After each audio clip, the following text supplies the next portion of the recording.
பாருங்க, இது வந்து புரட்சி தலைவர் புனிதமான கால் மண் பட்ட இடம்.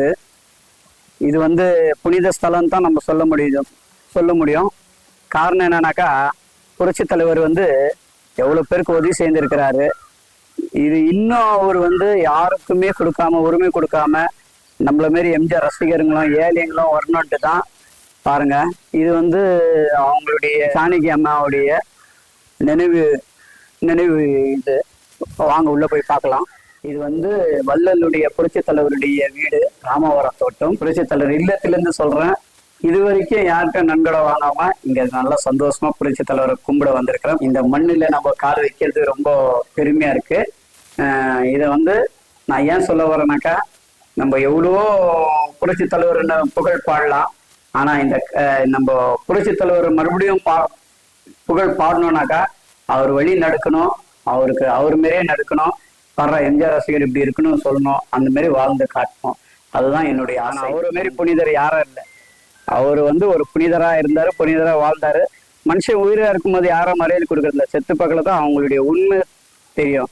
இருந்தாலும் மறைந்தாலும் பேர் சொல்ல வேண்டும், இவர் போல யார் என்று ஊர் சொல்ல வேண்டும். புரட்சி தலைவர் சொன்ன மாதிரியே நடந்துக்கினாரு.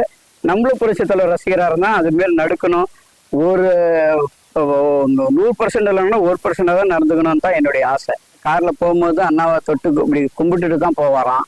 அந்த மாதிரி நன்றி மறவாத நல்ல மனம் போதன்ற புரட்சி தலைவர் மாரி நம்ம வாழணும். இதுதான் என்னுடைய ஆசையும். புரட்சி தலைவர் மாரி வாழ்ந்து காட்டணும். நம்ம மழை போல இல்லைன்னா கூட பனி போல மாறிடும் சோதனைகள் வந்தாலும். அதான் புரட்சி தலைவர். நான் பீடி சிகரெட்டு சாராயம் வெத்தலை பார்க்க எதுவும் குடிக்க மாட்டேன். அந்த காசுல தான் புரட்சி தலைவர் இல்லத்திலேயே வந்து என்னால் முடிஞ்ச அளவுக்கு தர்மங்கள் செய்துன்னு வந்துருக்கிறேன். இது வரைக்கும் அதுக்கு பலன் கொடுத்துட்டாரு. எம்ஜிஆரும் கொடுத்துட்டாரு, கடவுளும் கொடுத்துட்டாரு. ஏன்னா இது வரைக்கும் நான் இந்த ஒரு இன்ஜெக்ஷன் ஒரு மாத்திரை சாப்பிடாத இருக்கிறேன். அது வரைக்கும் ரொம்ப சந்தோஷப்படுறேன். கர்நாடகா எம்ஜிஆர் லாரன்ஸ் பாருங்க, இதுதான் அவர் உட்காரும்போது ரிலாக்ஸ் பண்றதுக்காக இந்த வீடு.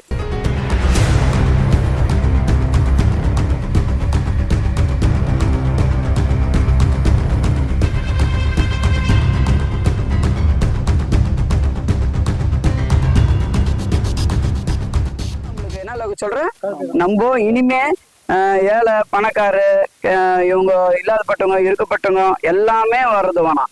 எல்லாரும் வேணாம். இருந்தாலும் மறைந்தாலும் பேர் சொல்ல வேண்டும், இவர் போல யார் என்று ஊர் சொல்ல வேண்டும். அவருக்கு அப்புறம் நம்ம தான் எம்ஜிஆர் ரசிகர் தான் அந்த பேரை காப்பாற்றணும். இவரு வந்து ஊரா போயிட்டு வந்து பயங்கரமா வந்து இதெல்லாம் பண்ண. நானும் வாட்ஸ்அப்ல இதெல்லாம் பார்ப்பேன். இவர் வந்து எங்கெங்க போனோம், எந்த ஊர்ல போனாலும் அந்த புல்லட்லயே போயிட்டு அந்த தலைவரோட கொள்கையை பரப்புறதுக்கு ஏதோ ஒரு கிஃப்ட் செஞ்சுட்டு. இப்ப கூட பைக்ல தான் வந்திருக்கேன். எங்க போனாலும் புல்லட்ல தான் சார் வருவாங்க. இது வந்து ரொம்ப சந்தோஷம் ஐயா நம்மளுக்கு. நம்ம ஐயா வந்து போலீஸ் ஐயாவா இருந்தாரு, ரிட்டையர் ஆயிட்டாரு. இவரும் வந்து தலைவர் மேல பயங்கரமான பற்று. எனக்கு சின்ன வயசுல இருந்து நான் சின்ன வயசுல இருந்து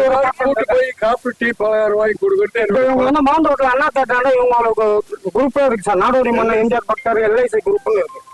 இவங்க ஒரு டீம் சார். இவங்க வந்து பயங்கரமா வந்து பண்ணக்கூடிய ஆளுங்க. இவர் வந்து நம்ம வந்து இலங்கையில வந்திருக்காரு. ஒரு தாய் மக்கள் நாமெங்கோ வாழ்க வாழ்க வாழ்க வாழ்க புரட்சி தலைவர் மக்கள் திலகம் பொன்மனச்சம்மன் எங்கள் வீட்டு பிள்ளை. அவர் வீட்டில் இருந்தே பேசுறோம். நன்றி, வணக்கம்.